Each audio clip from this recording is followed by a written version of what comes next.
I'm going to leave off that riff. That's ripping. How we doing tonight? Welcome to another edition of the Big 12 Mafia Show on the College Football Mafia Network. I'm your host, Nathan Bomber Brown. With me are my partners and really lovers on the backside. That would be Wild Ute and Moen. How you guys doing tonight?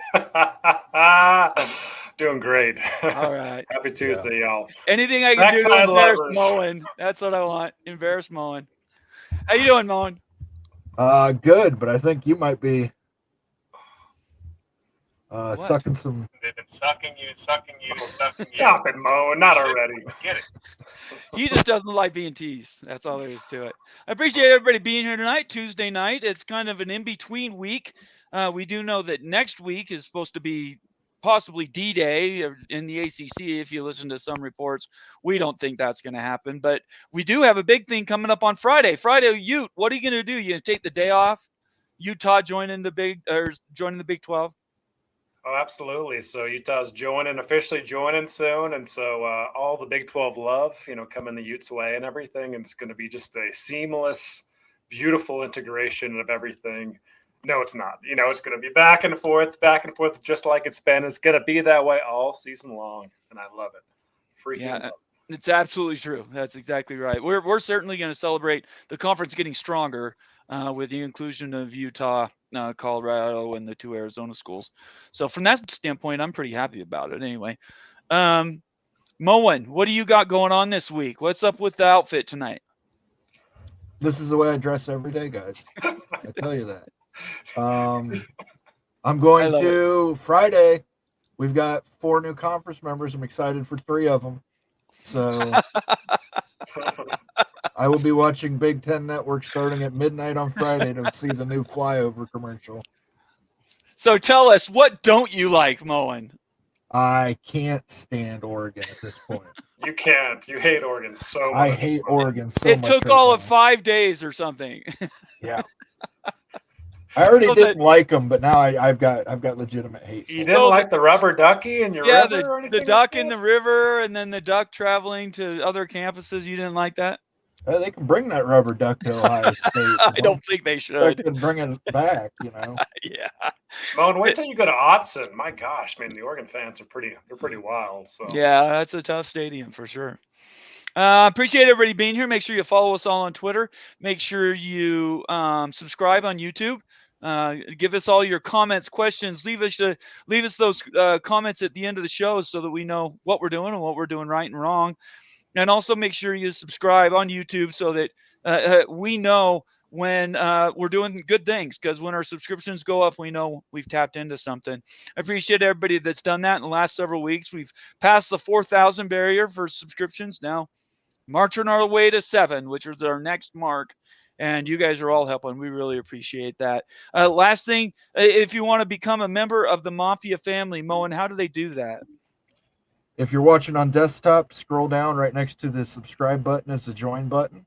If you're on mobile, you can join by going into the chat window, selecting the cash icon, and becoming a member. You can also gift a membership through there if you're feeling generous, or leave us a super chat. All super chats get read. Very good. Yep, and that's really important to us. If you do receive a gifted membership, consider paying it forward so that somebody else can get a membership from you. I believe in karma, and that good stuff continues to pay forward. So over this weekend, you guys, were there any news items you wanted to specifically cover? I have quite a bit of news we can cover today that relates directly with the Big 12, but what piqued your interest over the weekend? For me, it's really thinking through UNC, North Carolina, right? Not just the settlements, all that stuff going on, the legal stuff. There's no settlements yet, just the legal garbage with NC State, UNC. But I'm trying to still understand, and maybe our community can help me understand, like, why is North Carolina the jewel of realignment? Like, I'm trying to see things clearly here. It's hard to see. Like, they're a good realignment candidate, but as far as the jewel, like right there behind Notre Dame, I'm having a hard time getting there still. There has to be something that is being missed on my end. And I'm wondering if anybody out there knows why North Carolina is so dang valuable, that they're way more valuable than Florida State and Clemson. And like, they're so valuable they could almost warrant 2 schools going into the SEC. Like, where is this coming from? Like, where? Really quick, we'll dive into that. But first, right out the gate, we have 5 new memberships gifted by Ricky Tungate. Thank you so much, Ricky. 5 memberships. Wow, that's awesome. We really, really appreciate that. Big time claps on your effort. Let him cook. Let him cook now. That's right. Let him cook. I said let him cook. I love it. That's fantastic. Thank you, Ricky. Moen, Yes. who got those memberships? Don in Kansas, Jimmy Otson, John Bennett, Ag Biochemist, and Soap were all gifted memberships by Ricky in the chat. Make sure you guys thank Ricky for that. He would greatly appreciate it, and I'll give him a little crowd cheer to boot. Thank you, Ricky. Yeah, for sure, definitely. And I'll say it again, if you did receive one of those memberships, consider paying it forward and giving somebody else a membership. It's the way we keep this thing going, and we really appreciate the support. So let's open that question straight up. Moen, what do you think is North Carolina? And me, it's demographics. The way the state's growing, the way, where it's located in the mid-Atlantic. That would be my guess, is because of the demographics and its actual geography. That would be my guess. Orange is the new black, and North Carolina is the new Florida. Oh, wow. Okay.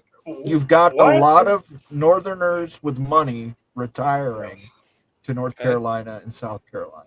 So it's rich. It's wealthy. It's got money. The demographics are going after there. There might not be as many people in North Carolina as Florida, but the people in North Carolina tend to be a little on the wealthier side. So, and they want that demographic of people who are watching football who have money. Jay Chapman said it's the blue uniforms that's UNC's value. Everyone knows it. I would say Michael Jordan is a good part of that. But to drive the amount of value to both have basically an open invite to the Big or the SEC is extraordinary, because there's not another one besides Notre Dame that currently has that. We got a $5 super chat from Lonnie Johansson, who's also a member. Thank you so much, Lonnie. Hi from Northeast Kansas, and go BYU and UAU and the Big 12. Thank you so much, Lonnie. We really appreciate it. Is there a question in there? We're going to play football. Thank you for the super chat, Lonnie. Thank you. Absolutely. Is there a question in there we can put in a poll while we move to our next news items? I think that you can think of? I think Mr. Monkey nailed this. Okay, hit it. Let's see what does he say. What does Monkey say? Sorry, that was my bad. There you go. I think UNC is valuable because it's everything the Power 2 desires: a new territory, big brand, recruiting territory, contiguous to SEC, great school. Yep, that's exactly thinking through it too. What I was kind of going with it. They're AAU, great academics. They bring huge basketball brand. So I get it and everything. But to warrant like so much value with those things, like there's still like some missing piece with it, especially when you're throwing them up against Florida State. Obviously, Florida State brings a ton of more football upside and everything, not as much basketball upside. I get that they don't bring a new state, but like there's something there that we're not realizing with North Carolina that none of us are realizing that is making them super valuable. That it has to be like the secret sauce. And I haven't figured it out yet. I'm going to, though. Hey, you put it you pen to paper. You're trying to sort it out. It's just it boggles the mind, and we do hear things like they're so valuable that NC State could be a backpack. Like, we don't know if that's going to happen, but that's been in conversation, legit conversation.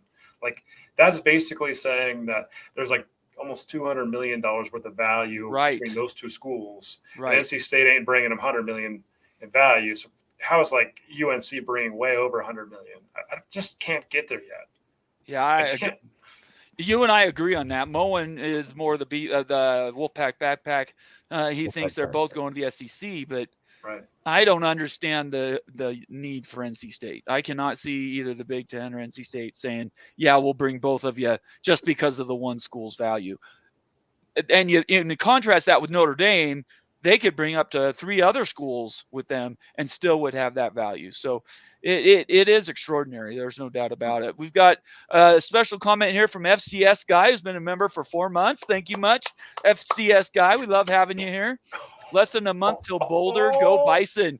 Okay. That's throwing it down. Okay. We're supporting you, FCS Guy. We are cheering for the Bison. Okay. I would love for you guys to beat Colorado. It's like one of those things. It's bad for the Big 12, but like I kind of want to see it anyway. You know, you Right? have that straight up. That's absolutely true. All It's a right. win-win. Well, let's move right on. I've got enough news tonight that we can get through them. We're probably going to be an hour and a half tonight, so let's get in as much content in as possible. First one I'm going to start off with is I'm going to start with this main article right here, and we'll comment and go through it. And then I want to get to Mitt Winter's dissertation based on the article. Let's see. Got to see it up here. Add to stage. There we go. So this is it, and I talked about it the day it was announced. Here's the link.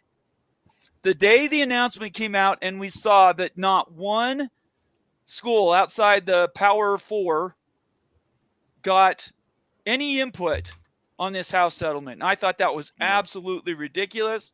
And I think day of, I said it's going to be, they're going to get a class action. A bunch of these schools are going to go together, and they're going to sue to stop it because they basically get set out. And it says here in this article, which I just pasted in the comments section, by the way, it really goes into detail of why that matters. But Mitt Winter actually did a better job of breaking it down. And I'm just going to read his tweets because they're spot on. He says some state attorneys general are already considering filing lawsuits to challenge parts of the proposed house settlement. State AGs will likely be one of the number of parties that bring lawsuits related to proposed settlement. They had success suing the NCAA recently. Isn't that the truth? So here's a few of the quotes that he took right out of the article. The attorneys general for Montana and South Dakota are contemplating taking legal action to challenge aspects of House versus NCAA. The settlement is unfair to Montana universities. Neither one are in the P4. We are looking into what legal actions we can take. Continues on. As drafted, the settlement would require the non-power conference schools, such as those in Montana and South Dakota, to give up $990 million. That's a lot of money for those small schools. Give up $990 million in NCAA distributions over the next decade, which is essentially what, $9 million a school? No, let's see. We'd have to track that back. Maybe you can figure out what that would be. Is it $99 million a school for 10 years? Anyway. Right. NCAA distributions over the next decade in order to pay NIL back damages, which is in quotes, that would primarily go to former power conference football and basketball players. Again, that's what we talked about the day it was released. Since May, when the top line details of the House settlement were publicly reported, a number of the non-Power 5 schools and conferences have raised concerns that they are shouldering an unfair burden, which is what I said, of a situation that was not their making, and to resolve antitrust lawsuits in which they were not named as defendants. Continues, arguably a better option for the AGs would be to sue the NCAA and state court and seek a restraining order and injunction to block the implementation of the settlement. State court would provide a number of advantages over federal court, including a more sympathetic forum through a local jury. And depending on the state and elected judge, the NCAA has also struggled at times to remove state court filings to federal court. And he finishes with this. It also wouldn't be difficult for the AGs to construct a complaint that raises claims related to breach of fiduciary duties and breach of contract. The AGs could readily quantify the financial harm their states would face if the settlement advances. To help secure a restraining order and or an injunction, the AGs could also contend some of the harm would be irreparable, meaning not repairable via monetary damages, since they could argue student opportunities for financial aid would be forfeited and schools and states' brands irreversibly tarnished. And I would add to that, there's also what happened with Oregon State and Washington State, who I could see jumping on this and saying, yeah, we don't agree with it either because we're being penalized as a power conference school, but we're not in a power conference. So what do you guys think about that? It's a fantastic article, by the way, and well written. All the quotes came directly from Mitt. Let me post the link so everybody can get to it. It definitely is worth reading, the source material and everything else. But what do you come away with that?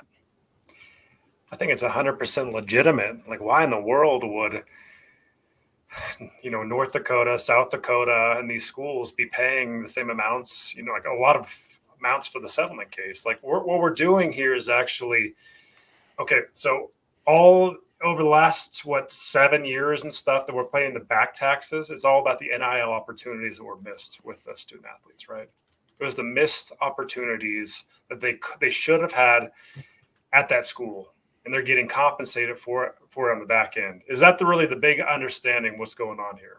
Like, that's my understanding. Yes. Like, and then like there's a go forward, like it will split the media money and everything, but this is back to like damages. What type of NIL opportunity would somebody, from North Dakota or South Dakota have, like versus Ohio State or like another, like, or San Diego State, or UConn and stuff? I mean, it needs to get a little bit more granular and specific to the schools and the NIL opportunities that were available or potentially available, I think. And that needs to dictate the settlement money down the line. And that's basically what they're going to argue for. And that's just fair, honestly. They shouldn't be paying as much as, at San Diego State. Moen? Yeah, well, life's not fair, you. And when you're a member of the NCAA who got sued, you got to pony up the same amount of cash as everybody. If we're all equal members, we all have the same rights as NCAA members. Unfortunately, the NCAA screwed up. They should have let NIL back then. They didn't. And since you're a member of that collective now, you got to pony up. But we're talking about the conferences suing, not schools. Sure, but it doesn't matter. Right. You were, even as a conference, you were a member of the NCAA. If you didn't want to be affiliated with the NCAA, you should have left it. I don't know if that's true. The opportunities in the P4 versus everybody else are so disparate. We're not talking a 100% to 80%. We're talking 100% to 3%. I mean, sure, but the disparity is so big. You could argue that they're not even in the same area. They're not even in the same field. Again, they're different universes. It's just like car insurance. You pay into car insurance if there's an accident that you're not involved in. Some of what you pay into that insurance company is probably going to cover somebody else. So you pay into the NCAA giveth, the NCAA taketh. So it's a collective. Totally understand your point. Totally understand it.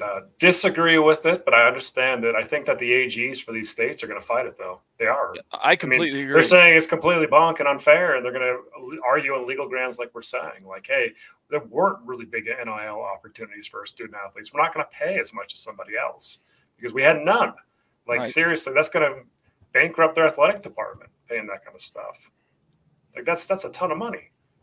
So plus now in the way they're going to do it, they gave indication too, like they're muddling and saying that some of the money would be basically federal funded money for state schools. Right. All of a sudden you're getting into the coffers of like, hey, this is federal money and everything. We're not going to give any federal money to like the settlement case.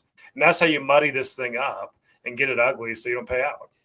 Well, and I also think that penalizing the payouts, which is how they're mostly doing it from basketball, which is where they make their money in the first place, it basically takes a school, let's just say Montana State, very successful in their sphere, championship programs all over the place, Montana State, them paying the same amount as, Michigan, and I'm talking in percentages. They don't pay the exact amount, because they're obviously different schools, but they do pay the same percentage. And so I just, that could cripple a program like a school like that. Absolutely cripple all their operations. I don't even know how they could keep 2 or 3 sports going. I don't know. Athletic revenues are we even talking for some of these programs? Oh, it's like got to be. The Montana Grizzlies, I can figure that out, but it's going to be really, really small, a couple $1 million a year. Yeah, it's not going to be much at all. Yeah. Okay. Well, I appreciate Moen's opinion. We disagree on here quite a bit, but Moen, I appreciate you telling us kind of what you were thinking there. I think it's important. That's a story we'll continue to track. I hope everybody enjoyed us covering that. It's a big news item. Affects Big 12, affects all the power schools as well, because if the lawsuit gets thrown out or the settlement gets waived, now all of a sudden the genie's out of the bottle again, and who knows where the values could go. It's really crazy. All right, let's get to some shout outs. Let's start off with first in the house is Laura Weiss, valuable member of the Mafia family, saying, hey, y'all, be back later. Good to see you, Laura. Timothy Greens, number 2, says, this is the Big 12 Mafia show. Definitely one of the best on YouTube, hands down. Thank you, Timothy. We appreciate you very much. Nathan says, hi, guys. Good to have you here, Nathan. Stormy Cyclone says, popcorn yellow stripe. I can't read these. Mafia drank, Mafia whiskey bottle. Syracuse, Georgia Tech. How about that? Let's just make it simple. Thank you so much, Stormy Cyclone. It was great to see you. Antoine Codes, another valuable member, says there was going to be a Power 2 until Brett Yormark said, that's okay. The Big 12 will get our own money. Then ESPN Fox said, just kidding. You want FSU and Clemson? What else you want? Mafia Big 12, Mafia Big 12. I love that. Thank you, Antoine Codes. We appreciate the support. Rock Chalk 94. Good to see you, Sawyer. Hey, guys. He's got a comment here. Hold on. Oh. Gotta hold on. Sorry. You gotta remember. One more time. Jayhawk squawk. Of course.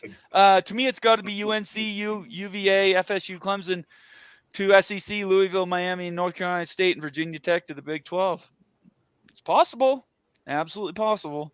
The Big Lubbock is 7th, he says. Good to have you here, Lubbock. Mosito is 6th. I'm not sure how he's first. 7th, 6th. We got some math issues right there, but it's good to see you, Mosito.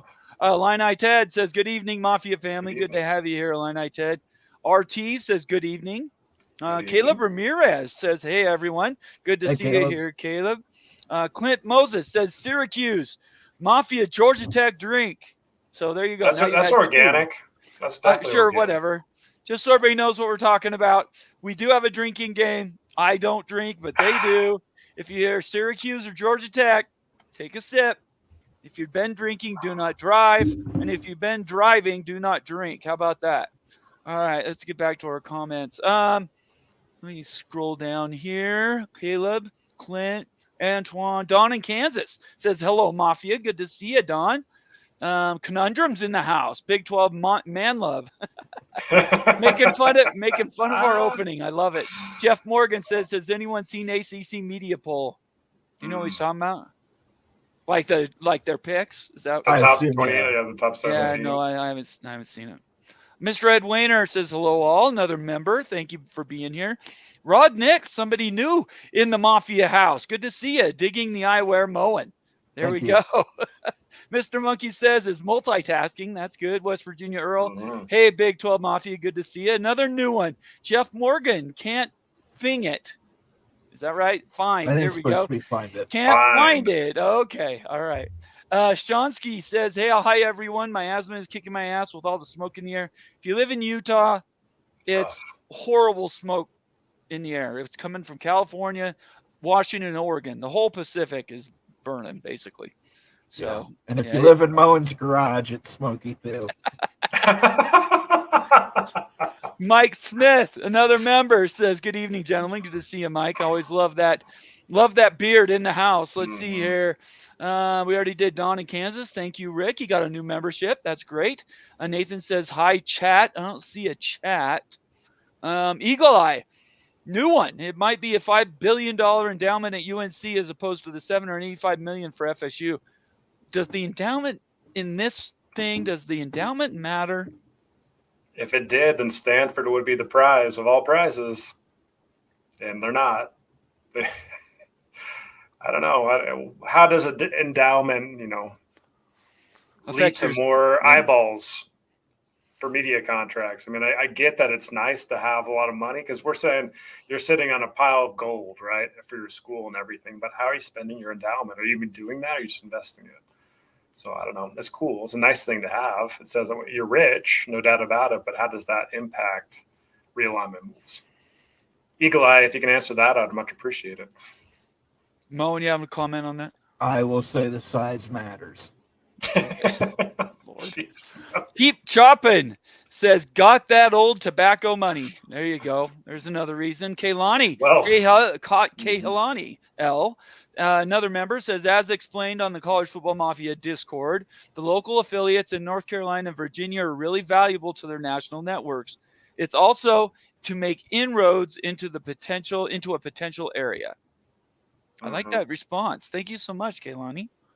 It's great to have you here. Almighty Finn says, hello, fellas. Good to see ya. Illini Ted, we did. Nathan Campbell, I don't know. I think you, Louisville, will be number 3. That's what Big 12 Insider says. I think Louisville's very high on the Big 12 list. That's my opinion. Yes, absolutely. I think there's been a lot of people talking about it. And I think they're extremely high. Skaven, yes, says, evening, gentlemen. They've been the anti-Pitt, by the way. Louisville's been proactive, accommodating. We're going to go wherever we'll stay. We'll go. We're going to do what we need to. Pitt has not had that attitude at all. They may get left out. Fong Wei Reldman. Yes. What we are witnessing is the real-time implosion of college football as it was once known. How about that? It's hard to read the comment when I just look at the picture for Fong Wei. I can't. It's just, man. Anyway. It's got to be Welsh. Maybe. Lonnie Johansson, another super chat, which I missed. I apologize, Lonnie. Moen reminded me. Are you going to be live on the first and second new schools, 11, 12 p.m.? So that's Friday, right? Mm-hmm. Friday at midnight. I don't know if it's Eastern time or Pacific time. So he's saying 11. Well, he's saying 11 a.m., 12 p.m. I think it's midnight. Can we Google that and find out what the actual time is? I don't know, Lonnie. I'm home on Friday, but I've got some family in town. I can't promise, but if I have an hour or so, I might do that. That could be fun. I hadn't thought about it, so I appreciate your prompting. But that could definitely be fun. Let's see here. Clint Moses in the house says, sounds similar to if the Bees didn't get their vote to War Chest, the Snakes would have voted for us to get 1% of it. I agree with you, Clint. I think that's exactly what was going to happen. Yeah, you guys were very smart to get in front of that. April Hawley says, like great show, thank you guys. Thank you so much, April Hawley. We appreciate it. I think we're about through our Lorenzo Haynes, another one, new to the stage. Good to see you, Lorenzo. Mid-majors only get one NCAA bid per conference. Yeah, but that bid could pay for their entire, depending on what the credit is worth. I just know it's not a lot of money. These guys' operating budget. It's a couple $1 million bucks small. for like a credit. Yeah, you win a game, you could have $1 million bucks or whatever. Yeah. In fact, that's right. Erica Cottle, another member, says we all hate Oregon, Moen. So you're not unique, yes. Moen. I know. Bill G in the house. BYU man. Mafia Tech drink. Mafia Georgia Tech drink. Mafia Georgia Tech drink. So Georgia Tech, Georgia Tech, Georgia Tech. As I do that translation. Thank you very much, Bill G. I'm going to get to BYU news here in just a second. It's pretty cool, actually. I think we're about to the bottom. Tony Lawson checks in, says, Illini Ted, I think Iowa will move down. Moen, what do you think of that? Well, of course Tony thinks that. He's a Golden Gophers fan. Oh, come on. You can get more creative than that. I could by saying the Gophers are going to go 3-9 this season. Oh, don't. Greg's on vacation. Don't hurt him. That's mean. Vox Quindaro says, Rock Georgia Tekken Hawk. That's a stretch. I like it. I don't even know if I should get the Jayhawk squawk on that. Man, that's way organic. That's a double right there. Are you going to be able to get it, though? Okay. Very good. Thank you, Vox. We appreciate it. Thank you very much. It's great to have you here. All right. Almighty Finn says Oregon is so overrated. Agree. If they go 8-4, Oregon's not overrated, you guys. If they go 8-4, it's a big problem. If they go 8-4. All right. So we're through all the new ones. Oh, got another super chat from FCS guy. $4.99 says less than 10 grand bump from the college football championship, over 300 grand house settlement cost. Love the cheap seats in the FCS. So that's it. You're paying $300 per school, but you're getting very, very small amount for what you do get from the tournament.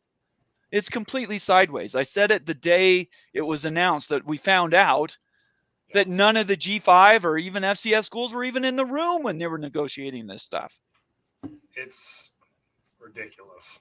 It is, and it's going to get litigated into eternity. And at the end of the day, the Big Ten so rich. Why don't you just cover that, Moen, on the Big Ten side and stuff for everybody? Throw everybody a bone. Well, here, he's got to get his sounder played first. Please. Tell him to bring me my money. Yeah. Yeah, on the Big Ten side, we got nice bump, but we're still going to be paying out the nose too. So everybody's going to be paying out the nose here.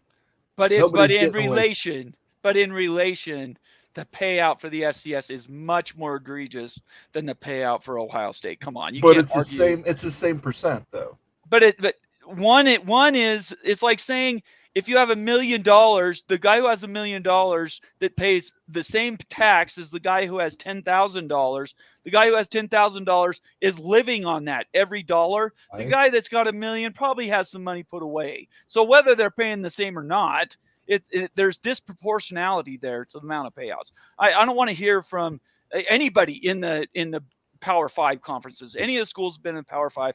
If they're bitching and moaning about how much they're paying compared to the percentage that these schools are paying, they're absolutely upside down. Listen, it's a collective. Yeah, I understand what you're saying. I just really disagree with it. Go ahead, Ute. I know you want to say something. Go ahead. Just had a thought. Okay, so do you guys think that, like, look at like the University of Texas? They made over $200 million in athletic department revenues last fiscal year end.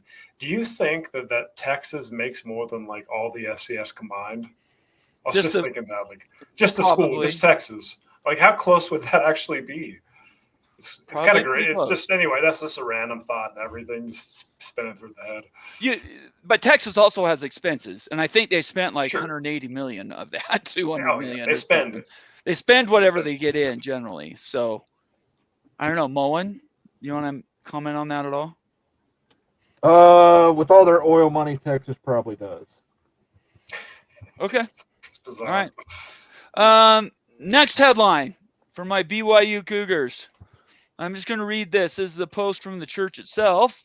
It says, Brigham Young University is committed to academic excellence in targeted graduate disciplines, traditionally focused on business and law. They haven't been in research. Ute knows this. The First Presidency, which is the leadership of the church, is pleased to announce the decision now to create a medical school at BYU. It's going to be on campus. It's going to probably be where the old Provo High School used to be. A major focus will be in international health issues affecting members of the church and the church's worldwide humanitarian efforts. And I'll just read this last paragraph. The BYU Medical School will not create its own hospital or hospital system. BYU and Intermountain Health are discussing a mutually beneficial clinical relationship. Also, it's anticipated that the medical school will seek collaborative relationships with various entities in Utah, including the University of Utah. That's from the First Presidency leadership of the church. That's a big deal, especially as we're talking about growing and being more popular and attractive in some of these other areas. We know BYU is way at the bottom of research, but did you? I assume you saw the headline and you read a little bit. What do you think about that change? It seems like the Utes are sponsoring the Cougars for AAU status here soon, Bomber. There's a lot. We're talking about medical schools and research and everything, and like BYU, it's not a focus, of course, but really looking forward, and it might be more everything. So I think it's a fantastic opportunity for the school and everything. And of course, partnerships and everything with the University of Utah makes sense. And I would add, before Moen comments, I would add that BYU normally, they have one of the best undergrad in the country, but they usually send their students that want to go to, unless you're going to go in business or legal, you go to the University of Utah to get your medical and all your research type money, because BYU's not had that. So that is definitely a change. It'll affect the way the state sort of recruits, students and how they go through that. Moen, I know to you this is probably a blip on the radar, but don't you think that's significant? It's significant, but I think they needed to build a hospital. They needed their own hospital system. Okay. Very good. Utah, they can collaborate with Utah. Utah has their own medical school. They do. System. Well, in the Intermountain Healthcare, the church doesn't own Intermountain Healthcare, but they're partners for a long time, decades. And they share facilities all over the state, but it's not branded like the UU medical system is. I think it's significant that they're deciding to keep that separated, right? They don't want to mix the business and then the religious money, I think is how that's going. But interesting timing too for this, right? Like the Utes are jumping in the Big 12 in a couple days and everything. All of a sudden there's a partnership on the medical side with this. So you think that more collaboration, maybe academics wise, between BYU and Utah is in the future. They should be partners in so many things. The fact that they haven't was tied to these ancillary things on the outside. But I think both universities they're gonna collaborate a lot more than they ever have, frankly. Yeah, I think that's what we're looking at. Anyway, so that was big news in BYU/Big 12 land. The next thing I want to get to is scheduling. So before I drop this, this article was written by John Wilner, and you guys all know John Wilner. Some agree, some disagree with what he says. But this article covers kind of how creative Brett Yormark could get to for opening windows and other areas to schedule games. I assume you read the article. What did you think about some of the ideas, which we're going to cover? Yeah, let's highlight the ideas real quick. Do you have? I know we can't share the article, can we? I can. Yeah, I have a paid member. It's $1 for a year or so. Gotcha. So let's just look at the big ideas there and let's talk about those. Absolutely. So this is the first one, the Sunday of Labor Day weekend. All right. So the first idea here is, playing football games, the Big 12 playing games on the Sunday of Labor Day weekend. That is a huge value add. Why isn't the Big 12 doing this already? This is something Wilner's been harping on for years. He was saying the Pac-12 should hit the spot and just slam it and just be all over the place on Labor Day weekend because there's open time spots galore. It's huge TV rating opportunity. This is a no-brainer, absolutely. I think this first option here, playing on Sunday, no NFL games. Shoot, you should have 3 Big 12 games, go triple header on this day. I completely agree with you. I don't know why they haven't done that up to now. I can't figure it out. There's one game I think normally on that Sunday, it's like a Florida State versus somebody on the East Coast. There's never a West Coast type school in there. So, Moen, what did you think about this first idea? I know you're not against doing stuff on Sundays in particular. I'm not, but I can understand why religious schools would want that exemption. Yeah, BYU's not going to play on Sunday. Yeah, but I think Baylor as well. I don't know if TCU would be out. I don't think they're religious anymore. I think TCU would probably play. Yeah. Play. I'm guessing no. I don't know that for a fact. Utah would play. Would not be a home game though. There's too many LDS folks that would not go to the game on a Sunday at the University of Utah for that to happen. No way a home game, but on the road possibly. Las I Vegas think if you're gonna do that game, it has to be a big game. Vegas bomber. Oh my gosh. You see, how about Utah at Oklahoma? I'm serious. Utah and Oklahoma State on a Sunday. Right. And you have Colorado playing, I don't know, West Virginia. Colorado play Kansas, maybe. I don't know, but I just think it would have to be a really big game. It has to be a game with consequences. I agree with you. What if you did a double header in Vegas back to back? Like, so you how do you evacuate everybody? I mean, I'm not sure you do, but what if you had like March Madness style and everything? You buy a ticket and you get both games. Oh wow! Or whatever. Anyway, if you want to go real innovative and go real big, hey, it's true. An idea. I don't think any idea is off the table. Brett Yormark, he knows how to do this stuff. And so, what have we had rumors about? We've had rumors about private equity that we're pretty sure are spot on accurate. Like, that is something that could happen if required. Now we're hearing about the scheduling stuff that, honestly, last year when he came in, he's like, everything's on the table. There's nothing that we won't talk about. It's true. John Wilner has been putting this out there, I think, for 3 or 4 years, long before the Pac-12 blew up. He was talking about the Pac-12 doing games on Sunday. So for him, this is kind of a, something that he's been working on for a long time. But yeah, I don't see why not. I think it's a great idea. He goes into, and I'm sorry, I apologize. I forgot to post the link to the article. That's really important to me, so I'm going to put that in there. I've got a super chat I got to get to, but if you want to join us with that article and follow along, I just posted the link in there.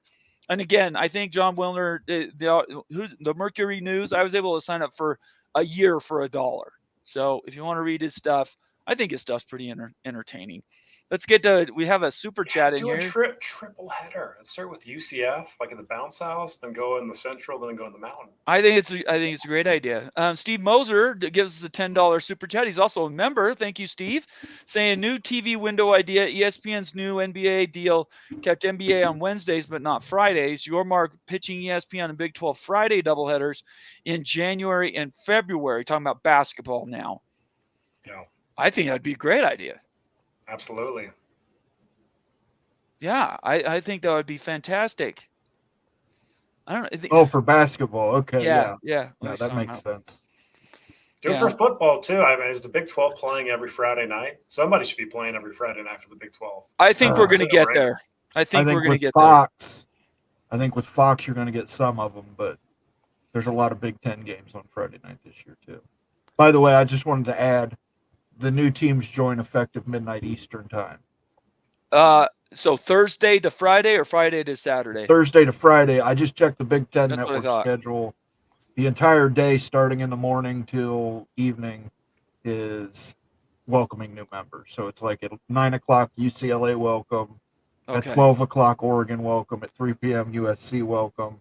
And they're doing classic games from all their different sports. And do we have any idea when the Big 12 does theirs? Well, they don't have a network. Oh, that's right. Yep, that's right. Yeah, so the they could do it on Peacock. Bomber. Yeah, right.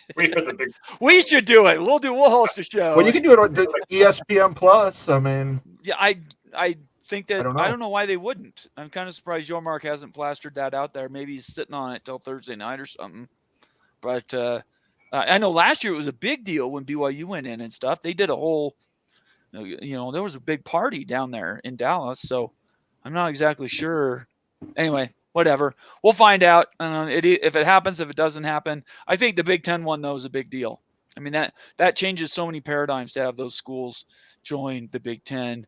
Mo, when you and I can talk about that, if you want to do something, I might be able to do like a, 11:30 to 12:30 thing, but that's like 2 to 3 for you. Yeah, and from what I can see on the schedule for me, it's like Illinois stuff until 6 in the morning. Okay, then don't worry about it. So okay. I think they're going to do the flyover commercial, which the new flyover commercial with "I want to live forever on a boat out in the sea." I want to live forever. They're going to do a new flyover. That's staying, and they're going to release a new one. I think that gets released. Okay. I think midnight on Friday. Okay. All right. Very good. All right. So let me get back to this article here. Thank you for the super chat, though, Steve. Absolutely, Steve. Thank you very, very much. Yeah, that's right. Come on, Mo, and get on it. Jeez. They've been sucking you, sucking you, sucking you. They've been sucking you, sucking you, and sucking you. They've been sucking you, sucking you, and sucking you. You're sick of it. I get it. They've been sucking you, sucking you. And the music is the best. Yeah, it's got that 1970s adult film. It's like 70s porn is what it is. Just say it. You can say the word, Mo, and it's 70s porn. Oh, wow. I have no comment. All right, let's keep going. This is awesome. Appreciate everybody being here. So first, Sunday at Labor Day, we talked about that. That's a big deal.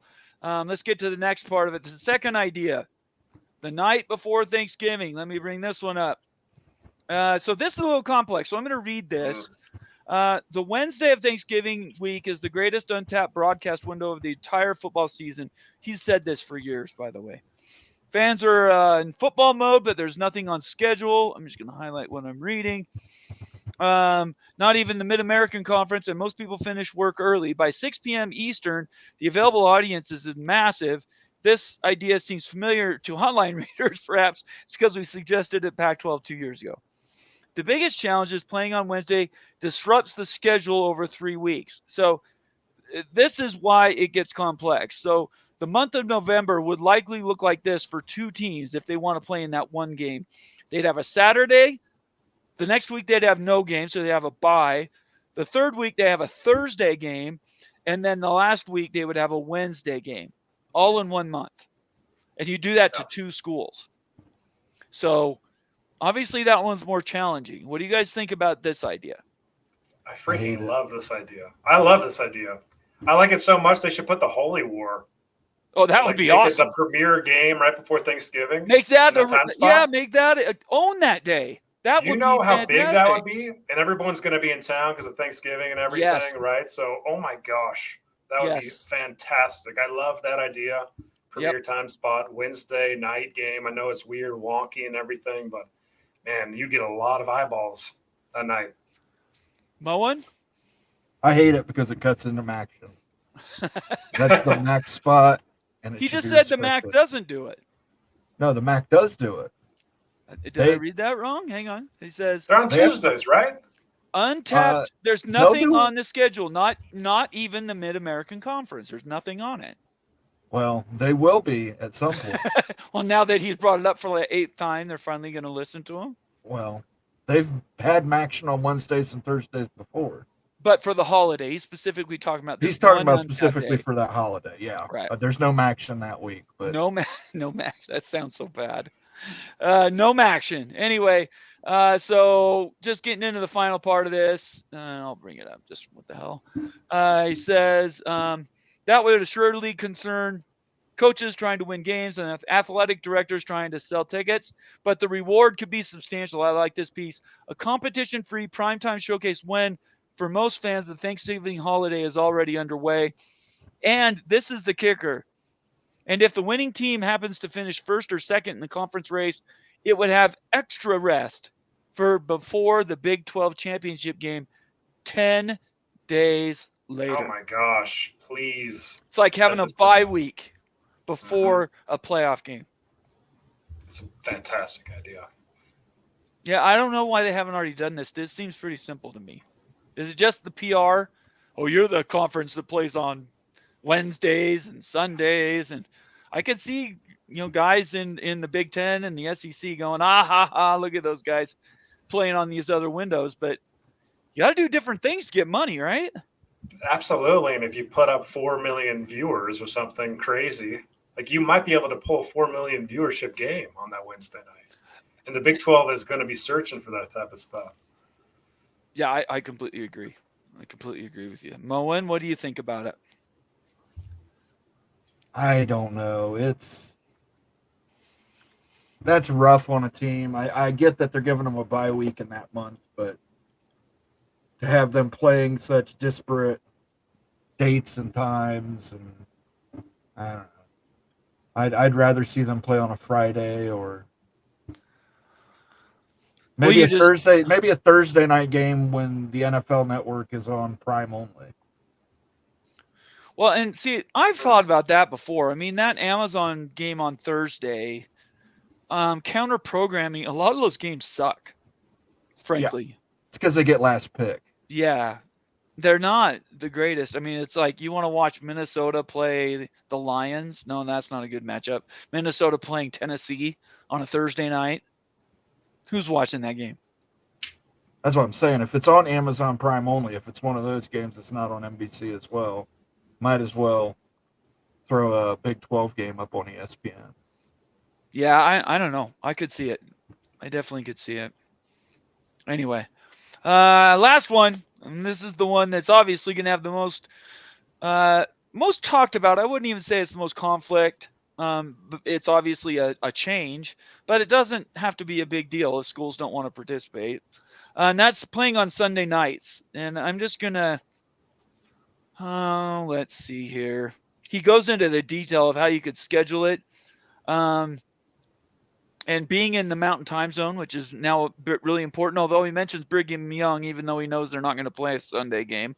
But Colorado and Utah and Arizona and ASU would play Sunday games. So, I don't know, Ute, what do you think about Sunday games? He's talking about doing them after the second game in the afternoon and in the middle of the Sunday night game. So it's like a late kickoff, like an 8-9 Eastern. 2 huge thumbs down on that one. Absolutely not. Because everybody else is going to work the next day and you're starting a freaking football game at 8 p.m. Mountain Time, local Mountain Time on Sunday night. Good luck with that. I'm not going to the game. I'm a season ticket holder. I wouldn't even go to the game. Yeah. So, no, I'm not even going to watch the game. I got to work Monday morning. Yeah. And so that's no way. That's just a really bad idea, honestly. Moen? Big 12 after dark. No, we're not doing that. Retiring that name. That name better never That's be Big used 10 again. dark. I'd be Big- bad, dude. It'd be BAD. Bad. It would be bad. You're right. There's no doubt about it. I just don't think. I mean, how do you go up against NBC Sunday night? You They can't. own that time slot. I don't think. I mean, it's creative. Maybe he needed a third to make his article a little bit longer. But I think this idea out of all of them is just kind of out there. I didn't see there was any traction there at all. So If you had a holiday Monday, maybe it could work, right? Like occasionally and everything. But when right. you're kicking off that late, it's going to go into 1 a.m. Yeah, right? no, Like, they do go late. Yeah, that's true. Yeah. It's just not doable. I mean, if you get 250,000 people watching a game like that, I mean, it would just be dumb. It would be really dumb to play that game, I think. Anyway. All right, so final thoughts about these ideas coming from John Wilner, talking about creative.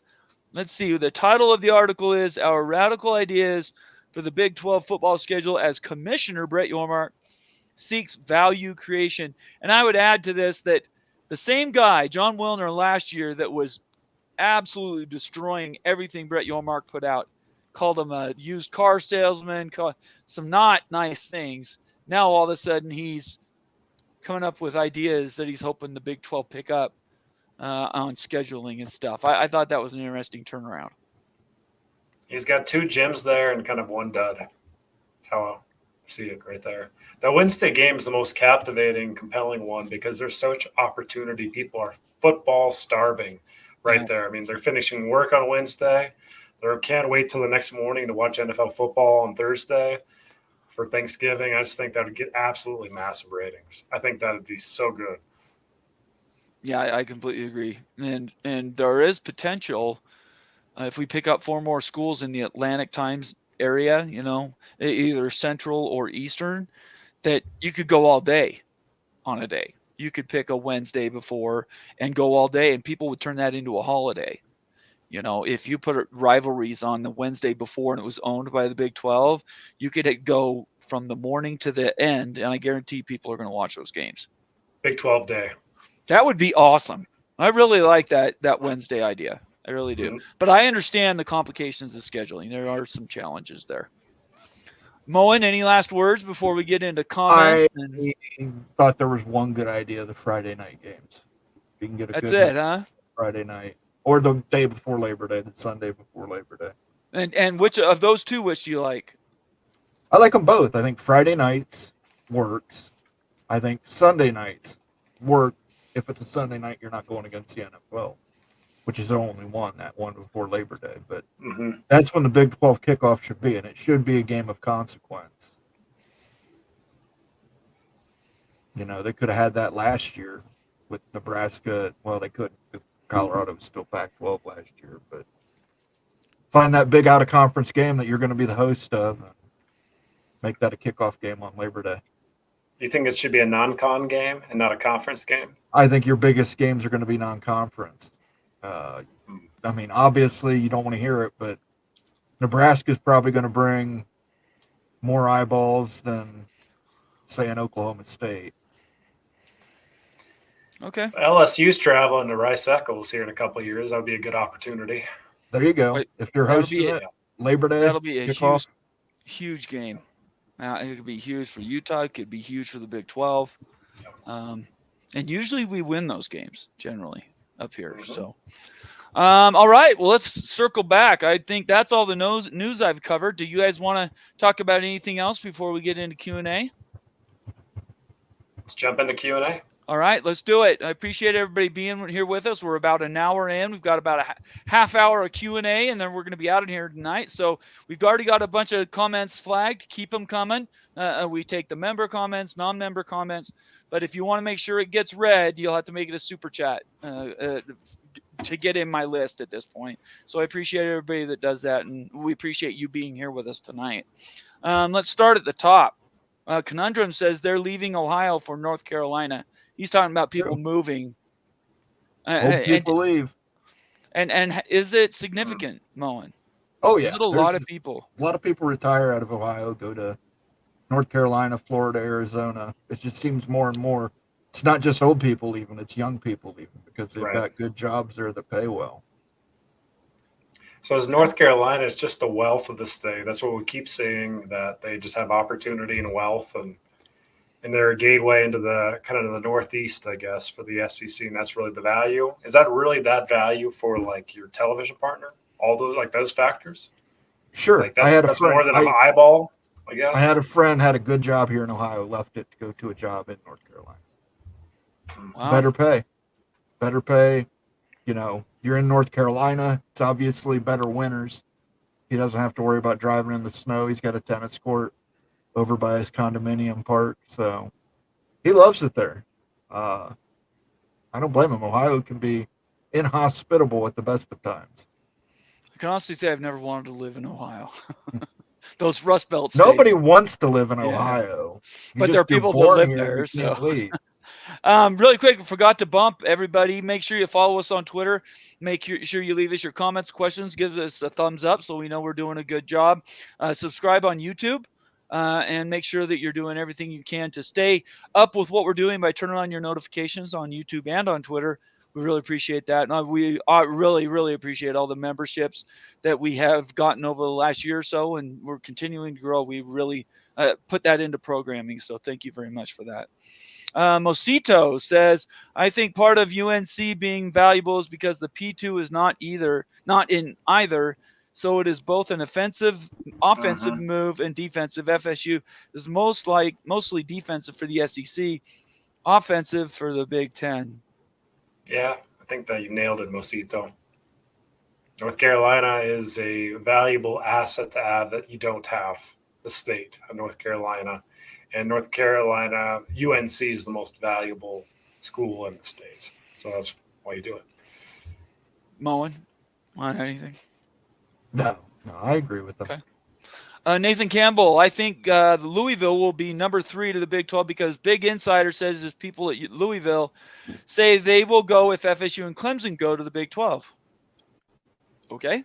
I hadn't heard that. Have you guys heard that in Big 12 Insider? I don't know who that is, but is that Lambert? That must be Lambert. CW Lambert, maybe. I don't know. He's losing his mind right now over people think of Florida State and Clemson are joining the Big 12. His brain cannot compute that, even though it's way out there. I don't know why you get upset about it, but anyway, the Big Lubbock. Another member says all conferences only get one auto bid. All large bids are open to all teams, not just P4. I think the settlement should be divided on equal per school basis. Richmond Spiders should pay the same as OSU. Wow. Big Lubbock wants to bury other schools that aren't in the Spiders. Man, that's harsh. Big Lubbock wants it all. How about you, Moen? You agree with Lubbock? I agree with Big Lubbock. All right. I agree. Always knew you were heartless. All right. Lee, another member, says that video Oregon put out yesterday was gold. I've seen so many. Which one is he talking about? The one with the duck and the map, and he loses the map at the end. Oh, yeah, that's so stupid. Those things are just. Yeah. I know they've been. And like he's driving a station wagon. He's got Phil Knight money. You know they're flying private. Yeah. Driving a station wagon to all these places. Come on. I guarantee you're not driving anywhere in that thing. I'm loving this Oregon kind of ruffling the feathers for all this Big Ten stuff. It's highly entertaining. Slava Ukraine. Yes, sir, Nick M. Another member says for TU and TAMU, it's not the oil money, it's the PUF money. What's that, Moen? Public university funding. Okay, money that they get from the state, an obscene amount of money, he's saying. I don't know anything about it. Is that true? Yeah, they have so much money. Is it? Okay. Oh, gosh. Yeah. From the taxpayers, they're getting sucked dry. Wonderful for them. That's great. Go Black 45, one of my favorite names. Another member says, sorry, but the AAU will not let BYU in. I know that was a joke. You and I were just teasing. Notre Dame was an exception for them. The only other religious-based school that might get in in the net is Boston College. Boston College is a good school. All right. Boston College ranked 31. They do the same amount of research as Notre Dame. Okay. Notre Dame doesn't do research. Notre Dame on purpose. That's not their mission. Their mission is not research based. It's not. That's just the Big Ten folks getting AAU just to try to get in the club. It's a club. It's a club, everybody. It's like going to the country club or something. That's all it is. Mike Smith says Pac-12 reporters once belittled Brett. Now some are praising him. Yeah, that's what we're seeing here, Mike. It's pretty crazy. Fongwei Reldman says RE Big 12 going rogue on scheduling ain't going to happen. Big 12 is also a member of the club. Is the Big 12 a member of the club? I think the club is the power two. Right. They only know the first handshake. They don't know the second and the third. Mo, what's the second handshake?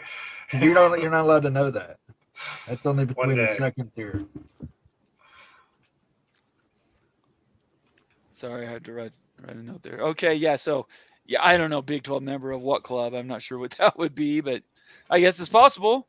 Let's see here.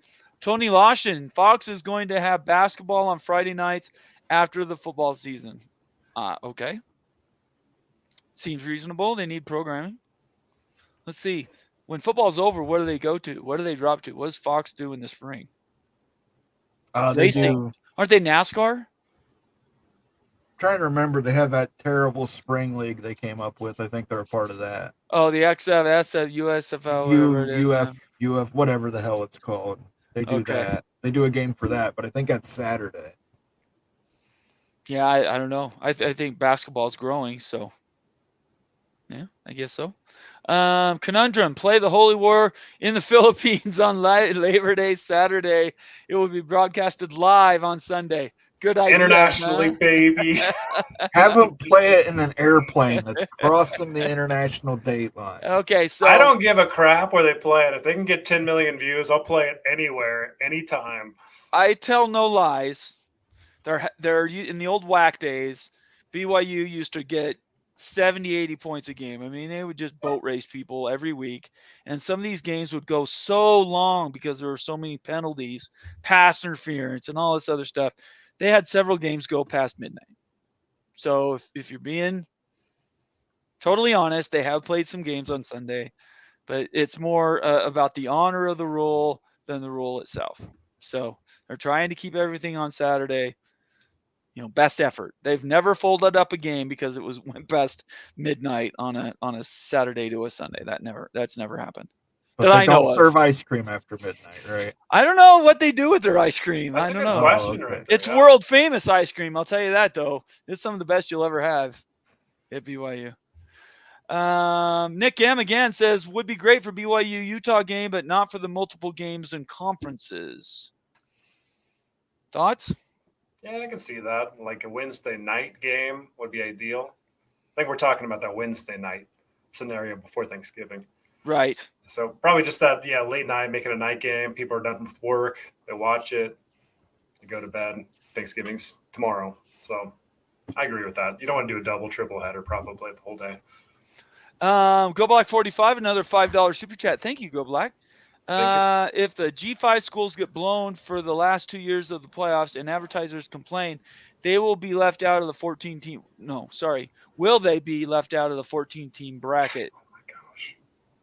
Well, right now it's 12, right? We hope it grows to 16, but 14 might be a secondary step. I don't think they ever lose that one. I don't think they ever lose that one slot. Yeah, I think there'd be major too risk many. of losing it. Yeah, there'd be too many lawsuits. Yeah. I think they would just let them get motorboated every year, and right. The advertiser might just have to deal with it. That's going to be one of those games that's not going to get a good slot. That's going to be one of those games that goes against a key NFL game. Yikes. I see different than you guys. I could see them really push to not have G5 representation. Really? Yeah. Okay. They remember, they wanted to do that anyway, and the G5 had a fight for one spot. It's that's true. I don't think that the A4 has any issues cutting the G5 out for one. I don't think they'll lose any sleep over that. So that's a huge risk. The G5 down the line, you better compete in those games, first round games. I agree with you 100%. If they don't show up I don't think 2 years is enough, but maybe for 5 or 6 years, if they don't even have one game that's close, there's going to be conversations for sure. But all it takes is one upset, and then that will change forever, and it'll never be in the conversation. You just need one upset. Yeah, like you a Boise State team. Yeah. We're on the same plane here. Yeah. We're loving Boise State on this channel. Yeah. We're loving Boise. Yeah, Boise State is a team nobody wants to play in December on the blue turf. I'll just tell you that right now. That is the ugliest turf in the world. Very difficult to win on. Just saying. Ask Oklahoma. They beat some big brands up there. So, let's see here. Conundrum says, "Thank you very much, Go Black, for the super chat. We appreciate it." Mm-hmm. Conundrum says, "If the Big 12 doesn't do it, the NFL will." And he's talking about Wednesday. I don't think the NFL could ever pull off a Wednesday. They're already stretching to do Thursday games. What do you guys think about that one? Yeah, I kind of agree with you. Not on Wednesday, but if there are open time spots, the NFL will find them. Like could you see the NFL scoot up the season over Labor Day weekend just to get more views? Like, that's the kind of garbage. Like, if they go to 18 games, yeah, if they go to 18 games, they will do that. Yeah. It'll be Labor Day kickoff every week. Yep, or every year. They're pigs. You know, the NFL wants all the eyeballs. They want everything. They don't want to share. I completely agree with you. Mullen? For starters, let me give a sounder to Go Black. That was legitness. Yeah, it was. I like that one's good. All right. Yes, the NFL are pigs. I could definitely see them doing a Wednesday game. I could see them doing games all days of the week if they could. Wow. Okay. Because they know people are going to watch them. I mean, I ought to watch them every day. I don't know. Yeah. Minnesota versus Tennessee, I don't think it's many viewers. Yeah, I'm telling you, if that's the only football game on Thursday night, that's a football game I'm watching. Yeah, but there's no open Thursday nights, though. We know that. So, you know. I'll tell you what, with daily fantasy sports, though, man, people would watch every freaking night of the week. Oh, my gosh. Sure. Sports is such an addiction. It's incredible. All right. Anyway, Steve, Ohio, Florida. Good to see you, Steve. Where I'm from, Wednesday before Thanksgiving is arguably the biggest drinking night of the year. Is that a thing? I don't know. He's from Ohio. Mullen, are you a super drinker on Wednesday before Thanksgiving? Oh, you're asking me? That's a wrong person to ask. Oh, okay. I drink every day. Is that like a so. thing, though? We don't know that. It is. It is a thing because usually you have your family come in. A lot of people who have family come in from out of state because people leave Ohio. Yeah. They stay the night there the Wednesday before. So you'll stay the night. Like for my family, it's a stay the night. We watch A Christmas Story and we get loaded. So, isn't that sweet? Yeah. Moan, what time does your family get in on that Wednesday? It depends. It varies for everybody. I've got family in California and some from Japan. So I love it. Figure out when to schedule this game. We need to pass that on to Yormark. I'm sure he's watching tonight. Yeah. Steve Moser, one of our members, says maybe the Sunday nights before Labor Day and Columbus Day. Yeah, but not everybody gets Columbus Day off. Yeah, I don't know what Columbus Day is. Is that a Monday? It's a Monday. It's always a Monday. I think it's the second Monday in October. Everyone gets Columbus Day off. No. You work for a bank. Nobody gets Columbus Day work off. in the banking industry. Yeah, work for the state or work for a bank. You got those days off. I don't think I've ever had Columbus Day off. I've never had it off. Beautiful, guys. I work for a living. Clint Moses, another member, says game's over at midnight, then you still have to drive hours back home. Now think with the kids too. Well, I mean, that's already something people are doing, though. It's like it's not out of character for that to happen now. I don't know. Make that a whiteout game. Like, okay, look, you got Black Friday right after Thanksgiving, the day before, the Wednesday. Make it a whiteout game. White Wednesday. That sounds great. White Wednesday. I think that sounds fantastic. I just don't know. Vox Quindaro gives us $50. Vox, ooh, what a stud for Mullen to get a bottle of Woodford Reserve Rye. that's for Mullen right there. There you go. Vox Quindaro taking care of you, Mullen. Yeah. All right, Woodford Reserve Rye. I will look it up and see if it's at my local liquor store. If not, I'll have to order it in. Thank you, Oh, Box. yes. Thank Mike you Smith, so much. Moen has generous enablers. Thank you. You don't know how right you are.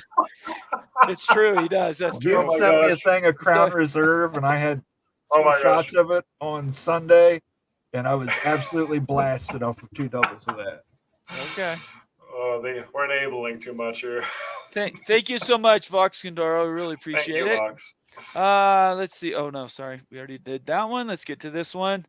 Shonsky says, Moen, not everything is about the Big Ten. If it's not Ohio State, Michigan, Oregon, Washington, Penn State, the Big 12 will outdraw you. Watch Big Ten football is like watching dead grass grow, which is Yes, but in the Midwest, we like to watch dead grass grow. So, and apparently advertisers love our eyeballs because they made us the richest conference in the history of college athletics. So, I know, I hear what you're saying. You don't want to watch Minnesota, Iowa. Lots of people do. I would be one of those masochists that would tune into it. Flugar always says that Big Ten folks buy Big Ten products, and like they'll buy stuff that's advertised on Big Ten games. It's just wild. Like, what is it, like Dove soap and stuff? You buy more Dove like than normal on a Big Ten game? Like, I don't get that. Like, what are Big Ten folks buying that's so dang valuable? They give you so much money, Moen. Cars. Cars? We buy a lot of cars. Yeah, we buy a lot of cars around here in the Midwest. Because you have to, because of the conditions of the roads. That's your cars true. Get eaten Tires. up. That's true. That's true. Tires, cars, all that Yeah. stuff. You gotta replace them often. Yeah, I agree with that. Okay. But we can do a viewership comparison just to make sure. You want to vote? I don't want to do any viewership comparisons to the Big Ten. No, I mean, I want to see the Nielsen ratings. We'll skip on Nielsen ratings. Joe Z, one of our members, says Mafia whiskey bottle. That's a nice little thing. Moen's almost done. I can't believe you just I'm bought gonna have that to like pick 3 up a days bottle ago. of Woodford Reserve Rye. Yeah. 2 weeks ago. Yeah, you got Woodford right. Crazy. Joe Z follows that up with rub that like button. Everybody hit the like button right now. All together. Break the like button on YouTube. We appreciate everybody watching. Make sure you're following us all on Twitter. Make sure you're subscribed on YouTube and all that fun stuff. Thank you so much for Joe Z for putting that out there. We really appreciate that. Let's see here. Big Lubbock. As soon as Texas Tech gets a governor that is a Tech grad, Tech will some of TU puff money, not any part of A&M's. I don't know what. Do you guys know what they're saying there? He's saying that Tech will get some of that permanent university funding. Oh, so it doesn't just go to Texas A&M and Tech and UT. That's what he's saying. Yeah. Okay. They'll get part All of right. Texas's puff. Okay. Timothy Green, thank you for being here, Timothy. You guys, great to have you as an OG at this point, subscriber or a member. We really appreciate that. Mike Smith, you make me proud to be from West Virginia sometimes. Ha ha ha ha. Well, there you go. West Virginia people supporting each other. I like that a lot. Stormy Cyclone says the Big 12 only needs 2 more schools to embrace the truck stop perception, a true 18-wheeler. I have not thought about that, Stormy Cyclone. I get you. I can feel what you're putting down there. 18. No, here's something. Let's push back on that idea a little bit. You know, like Yeah, now go that ahead. we've got the 4 corners and everything, is that true? Are we the truck stop conference anymore? I think we're a national conference. We got the mountains, Colorado. We got the desert of Arizona. We got the Utah. We got the Midwest. We got West Virginia. We got Orlando and Disney World. I don't think we're the truck stop conference at all. We've got great terrain. Yeah, that was derogatory. They did that when they were just trying to do anything they could to get into the Big Ten, honestly. There's some troll accounts. Yeah, that's what that was. And not to say that people didn't believe some of that stuff. I think people did, but yeah, it's not. I don't think that if people want to use truck stop conference, I don't have a problem with it. Whatever. I don't really care what the name of the conference is in the first place. Like you got Orlando in your conference. Like, just what's win. Truck stop about Orlando? Just win games. That's all I want the league to do is just win. What's wrong with truck stops? Nothing. There's nothing wrong with truck stops. I worked at a truck stop for 5 years. There's absolutely nothing wrong with working at a truck stop. But I don't want to be called a truck stop conference, though, right? No, I don't care. I want to be called the All-State 12. There you go. All-State 12 covered by Peterbilt. Or Buc-ee's. Yeah, I also said the back by Buc-ee's. How about England trucks here in Utah? In Salt Lake, what? England is there. If that's fine. All right. Well, money. yeah, whatever. Mick Stevens, another member, says TCU has the highest endowment of all Big 12 teams, but the PUF dwarfs their endowment. So the PUF evidently is so big it dwarfs everybody else's stuff. That's sounds like dicey stuff. I'm surprised. I thought BYU had the number 1 in the Big 12. Oh, that must have been on Cougar Board. I'm gonna have. I don't go to Cougar Board. That's like. Don't even get me started on Cougar Board. Any BYU fans watching, if you're a fan of Cougar Board, you might want to tune out. I have no respect for that thing. Shonsky, another member, says actually BYU would never apply for AAU. BYU will never let people see their books on how much money they have. Well, that's true. I don't think BYU needs anything like the AAU. We were just teasing. Just teasing. Mr. Monkey says, at panel rank these 4 in total conference wins over the next 10 years. BYU, UCF, Cincinnati, and Houston. 10 years. So they play how many games a year? They play 12 games a year. Oh, so just rank them. Who's going to have the most wins in 10 years out of these 4? I think UCF's number 1. It's UCF, BYU for sure. Cincy, Houston. Probably, unless Houston gets their recruiting going.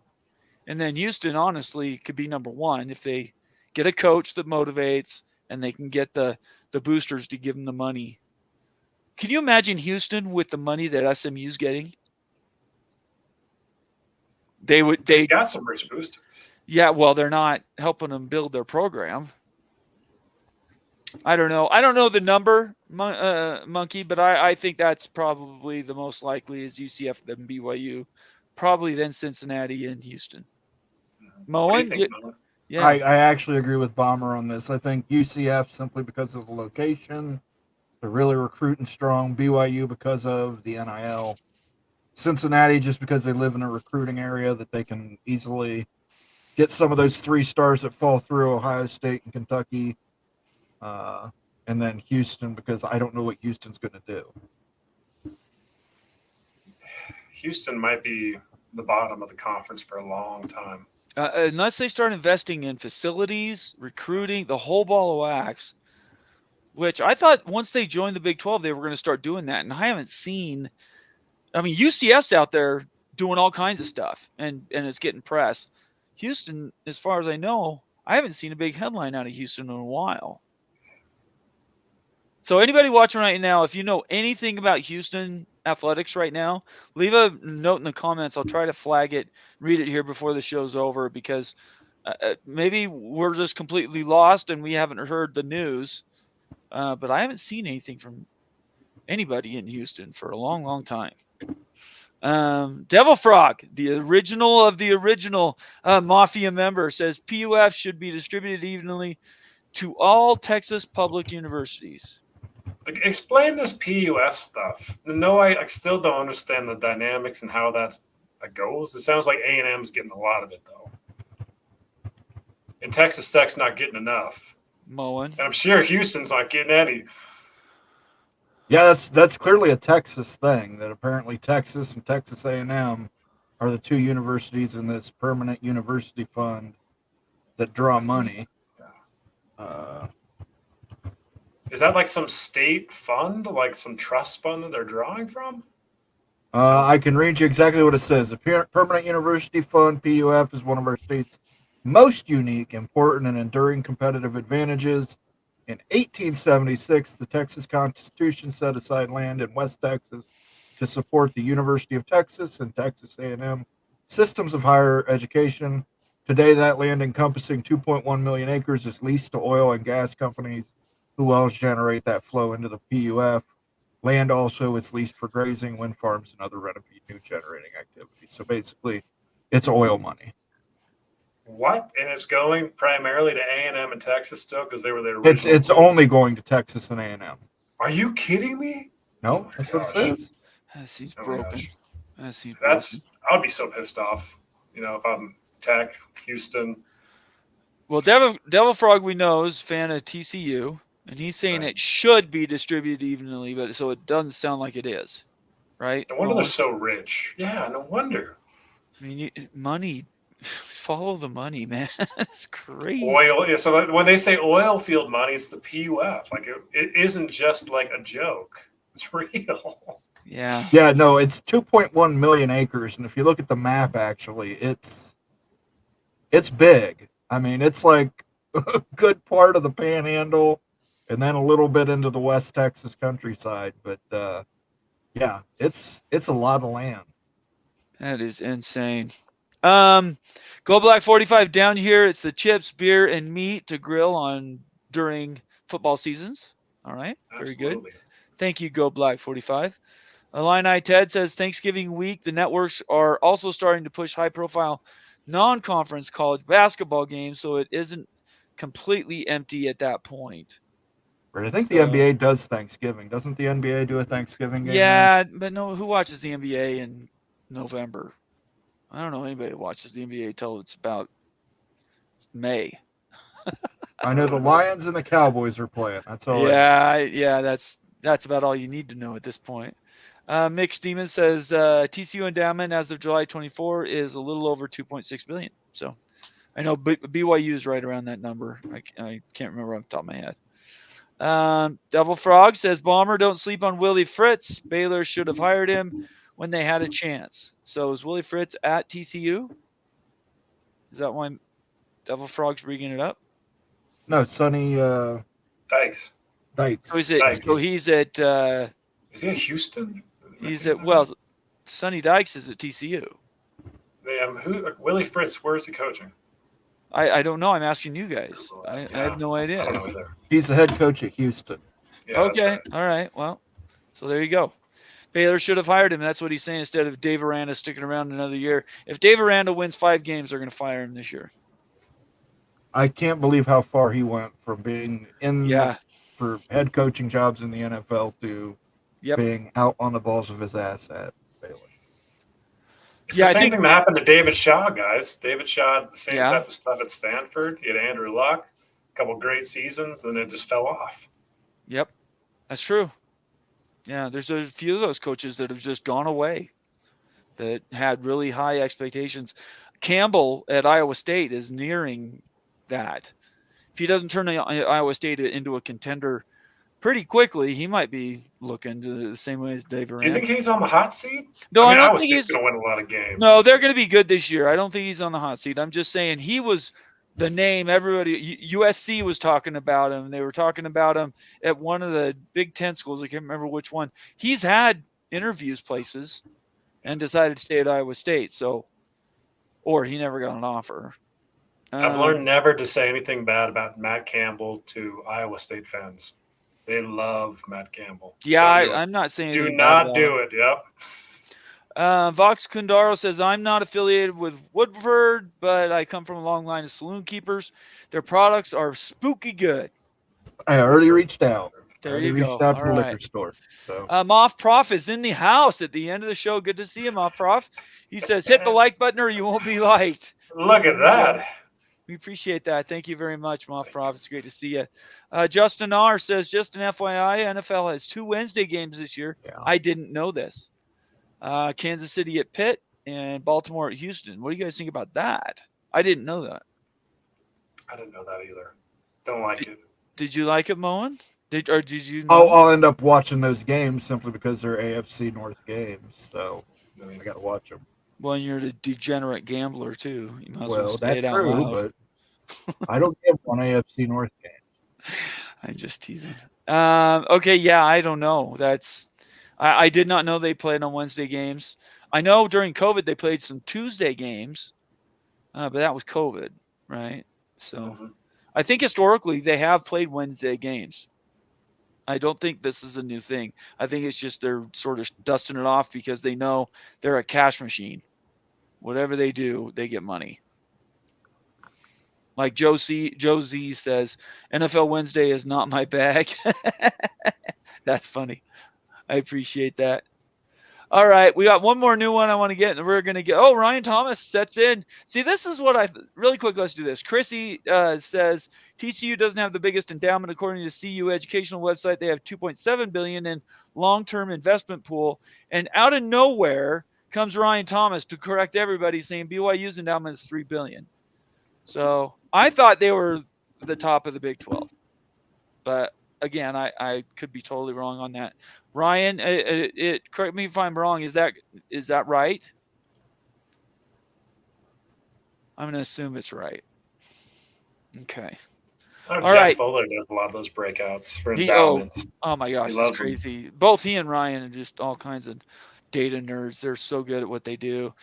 I appreciate everybody being here with us tonight. It's been a fun Tuesday night. Any last words, Moen, as we kind of wrap this show up? Sure. Want to give a big shout out to Ricky Tungate, Lonnie Johnson, FCS Guy, Steve Moser, Go Black 45, and of course Vox Quindaro for his everybody's generosity. Vox, absolutely. I have placed it on order with my liquor store. They're not open right now, but they should get back to me in the morning and let me know what the lead time is on it. I will pick up a bottle of Woodford Reserve rye whiskey on you, sir. Much appreciated. Thank you, Vox. Yeah, really, really appreciate it. We really appreciate all the hard work that we get and the donations we receive, the memberships that we get.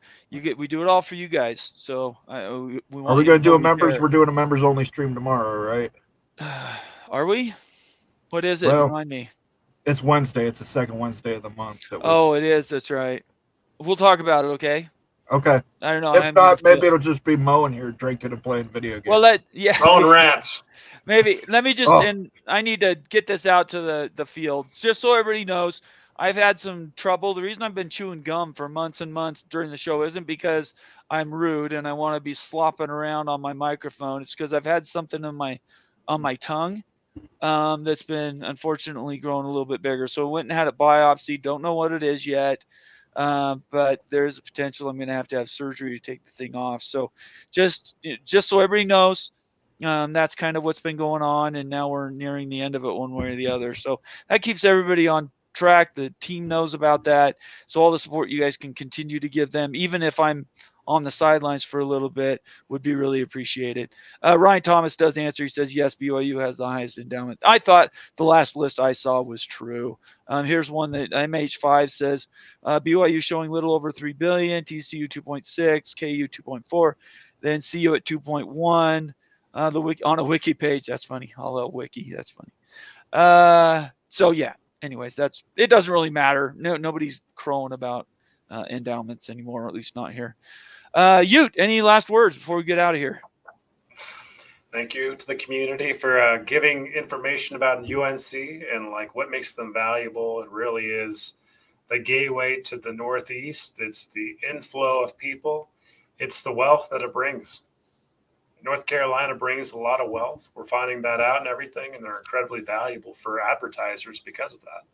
So North Carolina seems like some type of exception in this world of realignment and everything. So that's fascinating stuff, but I thank the community for spelling that out. Really appreciate everybody's activity. One more thing. Yeah, go ahead. I just have to shout out the chat for their amazing discussion of lot lizards. What? You guys always keep me entertained. So. Oh, brother. Lot lizards on the Truck Stop Conference Network. Okay. Mr. Ed Wayner pokes me not only on YouTube, but also on Twitter, so I might as well bring this up here. Houston has a $140 million football facility project currently going on. So good for you, Houston. That's fantastic. Facilities there haven't been stellar from what I remember when BYU played down there. But, that I think anything they can do would certainly help. NIL is really where they're going to make hay, I think. We have a super chat come in here at the end. Ryan Thomas, $2. Thank you, Ryan. Really appreciate it. Says Sankey wants his Marlboros from Tobacco Road. Gets them straight from North Carolina. That's what he's looking for. Does Sankey smoke Marlboros? Like, is that the kind of cigarette that he'd smoke? They're toasted. He's like a Swisher Sweet kind of guy, right? Oh, no, he's Lucky Strike all the way. Lucky Strike. I love it. Clone of Auslan says, Prayers, Bomber. Thank you very much, Yeah. Clone. Really, really appreciate that. All right, guys. I think we're going to sign out. I appreciate everybody joining us tonight for another edition of the Big 12 Mafia Show on the College Football Mafia Network. Make sure you continue to follow us, subscribe, follow us all on Twitter. Let me get off these comments so you can actually see what's going on. There we go. That's better. Follow us all on Twitter, subscribe on YouTube, turn on your notifications. And last but not least, consider becoming a member of the Mafia family. We appreciate it. Everybody stay out of trouble. If you've been drinking, do not drive, or else I will be very mad at you. Just saying. Everybody have a great night. And yeah, members only. We're going to try that tomorrow night again. We'll see you then. Bye-bye. Peace.